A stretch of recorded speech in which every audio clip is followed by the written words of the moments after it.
Game changer Daaku Maharaj సినిమాలకు పెంచిన ticket ధరలను 10 రోజులకే పరిమితం చేయాలని రాష్ట్ర ప్రభుత్వాన్ని హైకోర్టు ఆదేశించింది.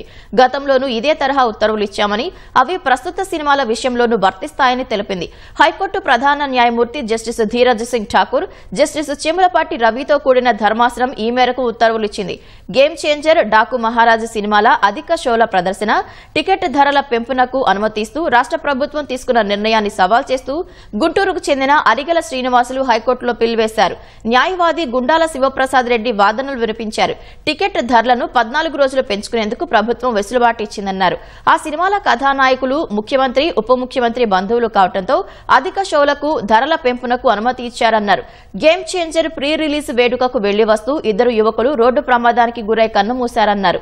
ఈ నేపథ్యంలో అర్ధరాత్రి వేళల్లో సినిమా ప్రీమియర్ షోల ప్రదర్శనను నిలిపివేసేలా ఆదేశాలు జారీ చేయాలని కోరారు.